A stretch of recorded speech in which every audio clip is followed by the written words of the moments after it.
Everyone, तो मैं आप सभी को विनिंग एज के यूट्यूब चैनल पर वेलकम करता हूं। और इसी के साथ जो है आज हम जो चैप्टर पढ़ने वाले प्यारे बच्चों वो सर्कल्स के बारे में पढ़ने वाले। सर्कल्स बहुत ही ज़्यादा इजी चैप्टर है और बहुत ही इजी टू गो चैप्टर है। देखो सर्कल क्या बोल रहा है, देखो सर्कल होता क्या है। सर्कल एक ऐसा पॉइंट है, ठीक है। सर्कल आपसे अगर कोई पूछे सर्कल क्या होता है तो आप बोलोगे सर्कल एक ऐसा पॉइंट है जो एक ऐसा ग्रुप ऑफ पॉइंट्स है जो एक सेंटर पॉइंट से सिमिलर डिस्टेंस में होते हैं। मतलब सर्कल जो होता है वो छोटे छोटे छोटे छोटे छोटे छोटे ऐसे पॉइंट्स का है जो अगर मैं यहाँ पे अगर इस सर्कल का सेंटर है तो वो एक फिक्स्ड डिस्टेंस में होंगे ये सारे पॉइंट्स। मान लो अगर ये 5 सेंटीमीटर की दूरी में, ये भी 5 सेंटीमीटर की दूरी में होगा, ये भी 5 सेंटीमीटर की दूरी में होगा, तो इसी को हम कहते हैं सर्कल। अच्छा, इसको क्या कहते हैं आप, इसको मैंने आपको बता दिया, इसको हम कहते हैं सेंटर। क्या कहते हैं? सेंटर। और इसको क्या कहते हैं? अगर ये जो आपका ये हो गया सेंटर तो इसी चीज को हम सेंटर कहते हैं। तो यही आपकी इसकी फिक्स्ड डायरेक्शन। देखो एक तरह का ऐसा कर्व है जो कि क्लोज्ड है और क्लोज्ड है, लेकिन क्लोज्ड कर्व तो कुछ भी हो सकता है, ये भी कर्व है। लेकिन दिक्कत क्या है कि सर्कल में दिक्कत ये नहीं है, दिक्कत मतलब ये इसलिए अलग है बच्चों क्योंकि इसकी जो डिस्टेंस होगी एक सेंटर से वो फिक्स होने वाली है, ठीक है। तो आई होप आपको ये चीज समझ आ गई होगी। अब अगला वाला चलते हैं। अगला वाला क्या बोल रहा है आपको? अगला वाला ये बोल रहा है कि रेडियस क्या होता है। यहाँ तो ध्यान से सुनना आपने। एक ऐसा लाइन सेगमेंट है जो आपका सेंटर से, जो आपका मान लो अगर ये कोई सेंटर पॉइंट है, अगर ये सेंटर है तो सेंटर से आपका किसी भी पॉइंट पे अगर आपकी कोई लाइन जा रही है तो वो आपका रेडियस हो गया। तो ये भी आपका रेडियस है। सेंटर से अगर मैं इधर खींचूं ये भी आपका रेडियस है। सेंटर से मैं लाइन इधर खींचूं ये भी आपका रेडियस है। सेंटर से अगर मैं यहाँ लाइन खींचूं ये भी आपका रेडियस है। सेंटर से मैं इधर लाइन खींचूं ये भी आपका रेडियस है। सेंटर से मैं इधर लाइन खींचूं ये भी आपका रेडियस है। तो सेंटर से अगर आप किसी भी जगह आप लाइन खींचेंगे, मतलब किसी भी पॉइंट पे अगर आप लाइन खींचेंगे तो उसी को हम कहते हैं रेडियस। तो समझ आया कि नहीं आया? तो सेंटर से अगर आप किसी भी पॉइंट पे अगर आप लाइन खींचते हो तो उसे हम रेडियस कहते हैं। अब अगली चीज हम पढ़ने वाले हैं प्यारे बच्चों कॉर्ड के बारे में।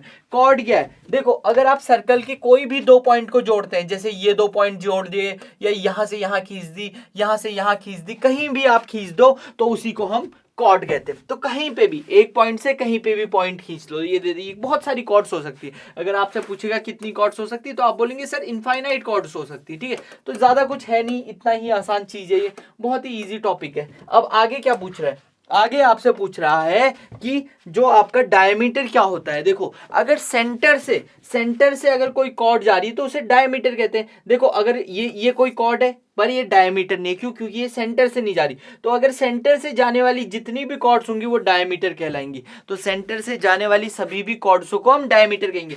कॉर्ड ये भी है लेकिन ये डायमीटर नहीं है, क्यों? क्योंकि ये सेंटर से नहीं जा रही है। तो यही आपका डायमीटर की कहानी थी। अगर समझ नहीं आया तो आपको मैं दोबारा से बता देता हूं कि सेंटर से जाने वाली कोई भी कॉर्ड वो आपकी डायमीटर कहलाएगी। अब देखो डायरेक्ट आपका पैरामीटर का फॉर्मूला ये है C = 2πr। तो C = 2πr फॉर्मूला है और ऐसे ही आप इसको करेंगे। अब देखो क्या बोल रहा है, the distance between 2 point on a, अब कुछ क्वेश्चंस पूछ रहा है। पहला क्वेश्चन बोला distance between 2 point on a circle passing through the circle centre is the, बोल रहा है कि अगर दो पॉइंट्स के बीच में डिस्टेंस कितनी होगी, ठीक है, on a circle passing through the circle centre is, मतलब अगर ये जो है कोई सर्कल है, इन दो पॉइंट्स, मान लो ये कोई दो पॉइंट्स हैं, इनके बीच की जो डिस्टेंस होगी वो कितनी होगी? अगर वो सेंटर से जा रहा है तो आप बोलोगे वो आपकी डायमीटर के बराबर होगी। तो समझ आ रहा है कि नहीं आ रहा है? तो क्वेश्चन आसान था बट थोड़ा ट्रिकी क्वेश्चन था। अगला क्वेश्चन क्या बोले, the distance from the centre of a circle to any point on the edge of the circle, ठीक है। अगर आपका distance from the centre of the circle, circle जैसे मान लो ये सर्कल है और इसके सेंटर में ये पॉइंट है, इससे किसी भी एज पे अगर मैं किसी भी पॉइंट पे अगर मैं एक लाइन खींचता हूं तो उसे क्या कहते हैं? तो आप सभी को पता है उसे हम क्या कहते हैं? रेडियस कहते हैं। उसे हम रेडियस कहते हैं। समझ आ गया? समझ आ गया। चलो अब अगला क्या बोले, the distance around the outside edge of a circle is, मतलब बोल रहा है कि अगर ये कोई सर्कल है तो ये जो डिस्टेंस है, मतलब यहां से जाता हूं मैं इसके ऊपर, सर्कल थोड़ा सा तिरछा हो गया लेकिन आपको टेंशन मत नहीं लेनी, यही आपका सर्कल है, ठीक है। यहाँ पे टेक्नोलॉजी का कोई गेम नहीं है, ठीक है। तो यहाँ पे आपको क्या करना है, अगर मैं ये वाली जो डिस्टेंस है इसके ऊपर जो ये ब्लू मैं कलर कर रहा हूँ, इसी के ऊपर जो वो सॉरी रेड, ब्लू के ऊपर रेड कलर कर रहा हूँ, इस डिस्टेंस को क्या कहते हैं? तो इस डिस्टेंस को हम कहते हैं सरकमफ्रेंस। तो सरकमफ्रेंस या फिर आप इसको पेरीमीटर भी कह सकते हो, लेकिन मेनली सर्कल में आपका सरकमफ्रेंस कहा जाता है। अगर दोनों ऑप्शन में तो आप इसको पैरामीटर टैग करोगे, ठीक है। तो देखो सरकमफ्रेंस क्या होता है, सरकमफ्रेंस पैरामीटर होता है सर्कल का, चार दीवारी, जिसे हम चार दीवारी कहते हैं। जैसे मान लो ये कोई किसी का खेत है गोल में, तो इसका जो सरकमफ्रेंस होगा ये चार दीवारी होगी। अगर इसके चारों ओर में फेंसिंग कर दूं ऐसे करके तो ये सरकमफ्रेंस होगा। अगर इसके अंदर की बात होगी ऐसे तो ये एरिया होगा, है ना। जहां मैं कलर कर रहा हूं अभी ये एरिया है, और जहां इससे पहले करा वो आपका सरकमफ्रेंस है, ठीक है। अब देखो सरकमफ्रेंस का डायरेक्ट फॉर्मूला है। अगर आपको पेरीमीटर निकालना है तो आपको डायरेक्ट फॉर्मूला लिखना है। पेरीमीटर या फिर सरकमफ्रेंस का जो फॉर्मूला होता है वो 2 पाई आर होता है। पाई क्या है, पाई एक फिक्स वैल्यू होती है प्यारे बच्चों, और पाई की वैल्यू 22/7 होती है या फिर 3.14 होती है। तो आप दोनों में से किसी को भी ले सकते हैं। अगर क्वेश्चन में नहीं दिया है 3.14 तो मैक्सिमम टाइम कोशिश करो 22/7 को लेने की कोशिश करा करो। अब बोल रहा है the value of diameter is 14 centimetre. तो आपसे पूछा है पेरीमीटर क्या होगा। आपको पता है डायमीटर क्या दे रखा है, डायमीटर आपको दे रखा है 14 सेंटीमीटर। तो रेडियस कितना होगा, तो रेडियस 14 का आधा कितना हो जाएगा, तो आप बोलोगे सर 7 सेंटीमीटर, क्योंकि आपको पता है डायमीटर जो होता है वो डबल होता है किसका, रेडियस का। ये बात आपको याद रखनी है। तो रेडियस क्या होगा, डायमीटर का आधा होगा, है ना। तो रेडियस क्या हो गया, डायमीटर का आधा हो गया, तो यहां से 7 आ गया। अब आपको पता है सरकमफ्रेंस इज इक्वल टू क्या हो जाएगा, 2 पाई आर।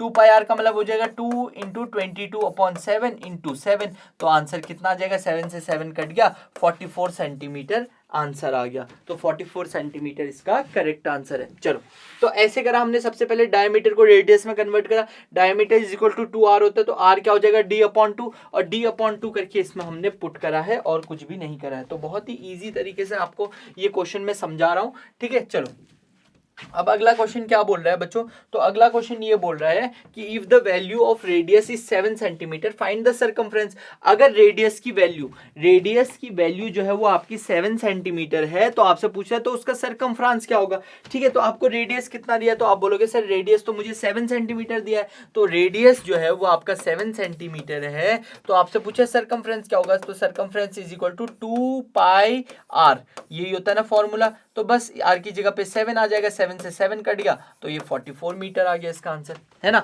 तो ऐसे करके आपको करना है, तो बहुत ही आसान है। देखो अब अगला क्वेश्चन क्या बोल रहा है, अगला क्वेश्चन बोल रहा है एक व्हीकल है, मतलब एक गाड़ी है जिसका जो व्हील्स ऑफ रेडियस, जिनका रेडियस कितना है 24 सेंटीमीटर है। तो आपसे पूछ रहा है वो कितना डिस्टेंस कवर करेगी। डिस्टेंस अब पहिया ऐसे में कवर करता है कि नहीं करता है, तो यानी वो सरकमफ्रेंस को कवर कर रहा है। तो सरकमफ्रेंस निकालने के लिए बोल रहा है, तो सरकमफ्रेंस निकाल दो, 2 इंटू 22/7 इंटू 24 रेडियस है इसका। तो ऐसे करके आपको करना है। अब देखो 24 7 की टेबल में नहीं जाता, बट कोई बात नहीं। तो 2 2 जा 4, 44/7 इंटू 24 हो जाएगा। अब आपको क्या करना है, 44 को 24 से मल्टीप्लाई करना है। तो मैंने आपको मल्टीप्लाई की शॉर्ट ट्रिक भी बताई थी। इसको इससे मल्टीप्लाई कर दो, 4 4 जा 16, इसको यहाँ कर दो 4 2 जा 8, और ये हो जाएगा आपका कितना, 4 4 जा 16, 16 प्लस 8 कितना हो जाएगा, 16 प्लस 8 नहीं, और इसकी भी एक कैरी है 9, तो 16 प्लस 9 कितना हो जाएगा, तो आप बोलोगे सर 16 प्लस 9 हो जाएगा आपका 25 की कैरी 5, यहाँ पे 2 आ जाएगा, 4 2 जा 8, 8 और 2 10, तो 1056 इसका आंसर आ जाएगा, ठीक है।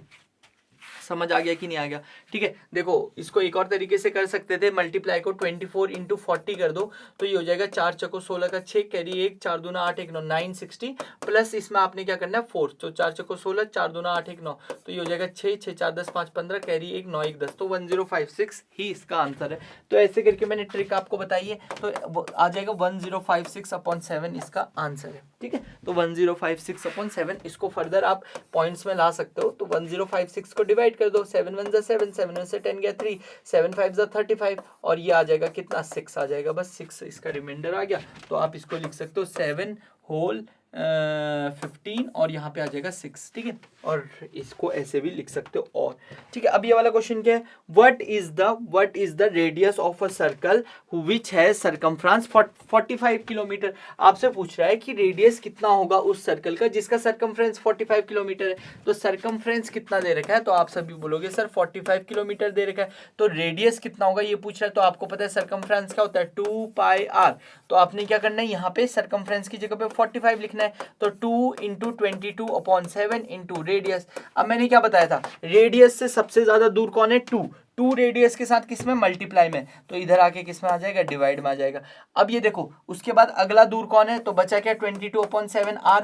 तो आप बोलोगे सर अगला जो दूर है वो 7 है, तो 7 ऊपर जाके मल्टीप्लाई हो जाएगा और ये जो है ये नीचे जाके मल्टीप्लाई हो जाएगा। तो आंसर क्या आ जाएगा, 45 × 7/44 है ना। तो इसका आंसर क्या, 45 × 7/44। तो इसको करोगे 7 पंचे 35 का 5 कैरी 3 7 28 29 30 31 315/44 आपने करना है। और ये आपका 11 की टेबल से नहीं जाता, तो यही इसका आंसर है। तो लगभग कितना आएगा, तो ये ऑप्शंस में है, तो 44 को डिवाइड कर दो 315 से, तो ये आ जाएगा आपका कितना, 44 1 जा 44 नहीं 44 7 जा 7 चौको 28 7 चौको 28 29 30 308। तो एक ही पॉइंट है जो 7 के अराउंड है, जो कि ये वाला है, तो 7.17 इसका करेक्ट आंसर है। आई होप आपको ये वाला क्वेश्चन समझ आया होगा। अब अगले क्वेश्चन की तरफ को चलते हैं। बोल रहा what is the diameter of a circle which has circumference of 28 centimetre. तो आपको डायमीटर पूछ रहा है, तो आपने कुछ नहीं करना, आपको पता है सर्कमफ्रेंस 28 दे रखा है, तो 28 इज इक्वल टू क्या हो जाएगा, 2πr। तो पहले रेडियस निकालोगे, तो रेडियस कितना हो जाएगा, रेडियस इज इक्वल टू 2 × 22/7। या फिर आप ये भी बोल सकते हो कि ये 2 इधर जाके क्या हो जाएगा, डिवाइड में आ जाएगा, 28 डिवाइड बाई 2, और ये 28 को अगर 2 से डिवाइड करेगा तो 14 बचेगा। तो 14 इज इक्वल टू कितना हो जाएगा, 2 × 22r है ना। अब r की जगह पे क्या आ जाएगा, 14 डिवाइडेड बाई, अच्छा 2 तो चला गया ना इधर, 22/7 बच गया यहाँ पे, तो 7 इधर मल्टीप्लाई में चला जाएगा, 22 डिवाइड में आ जाएगा। तो इसको अगर आप सॉल्व करोगे 11 2 जा, ये आ जाएगा आपका कितना, 7 2 जा 14, तो ये हो जाएगा आपका 49/11। इसको अगर आप सॉल्व करेंगे तो 11 4 जा 44 होता है, तो 11 4 जा 44 होता है, तो 4.44 हो गया, और ये आ जाएगा आपका 5.0, 11 5 जा 55 नहीं 11 4 जा अगेन 44, तो लगभग कितना आ रहा है, 4.4। और 4.4 आपका क्या है, रेडियस है, और डायमीटर निकालना है तो इसका डबल होगा रेडियस का, तो आपने इंटू 2 करना है, 4 2 जा 8 4 2 जा 8, तो 8.8 इसका आंसर आ गया। तो आंसर नंबर ए इसका लगभग 8.92 है, तो यही इसका करेक्ट आंसर है। अच्छा, अब देखो अगला क्वेश्चन क्या बोलता है, what is the diameter of a circle that has an area of 85 centimetre square. तो आपसे डायमीटर पूछ रहा है, तो यानी डायमीटर आपको पता है, एरिया क्या होता है सर्कल का, आपको याद रखना है, area is equal to pi r square होता है, ये बात याद रखनी है। अब आपसे ये इसका रेडियस निकालना पड़ेगा। पहले एरिया आपको दे रखा है 85, पाई की जगह पे 22/7 आर स्क्वायर हो जाएगा, है ना। अब आर स्क्वायर कितना हो जाएगा, तो आप बोलोगे सर 85 × 7/22, और ये आपका जाता है, आपका नहीं जाएगा, तो यानी ये हो जाएगा, यही इसका आर हो जाएगा। तो आर क्या हो जाएगा, आपको निकालना है, 7 5 जा 35 कैरी 3 7 8 56 58 695/22 है ना। अब इसको अगर मैं 695 को 22 से डिवाइड करूं, तो 22 डिवाइडेड बाय 695, तो ये आ जाएगा 22 3 जा 3 दूना 6 3 दूना 6, तो ये हो जाएगा आपका कितना 3, ये आ जाएगा 22 1 जा, तो लगभग 31 पॉइंट कुछ आएगा, 31 पॉइंट समथिंग आएगा आर का स्क्वायर, है ना। लेकिन आपको आर निकालना है, तो आर कितना हो जाएगा, √31 मतलब कितना हो गया आपका, लगभग 27, तो यानी 9 के अराउंड इसका आंसर आ जाएगा। और 9 × 2 अगर आप करोगे तो 18 अगर ऑप्शन में होगा, तो आपको ये 18 टिक करना है, ठीक है। चलो, तो अब ऐसे करके आपको ये क्वेश्चंस को करने थे, ठीक है। तो आई होप आपको ये वाला चैप्टर पसंद आया होगा, और इसी के साथ हम आज का ये चैप्टर कंप्लीट करते हैं बच्चों। तो सर्कल्स जो है वो आपका यहीं पे कंप्लीट होता है। अगर आपने मेरी पुरानी वीडियोस नहीं देखी है तो प्लीज़ आप पुरानी वीडियोस को देखें, और tata bye bye, have a nice day.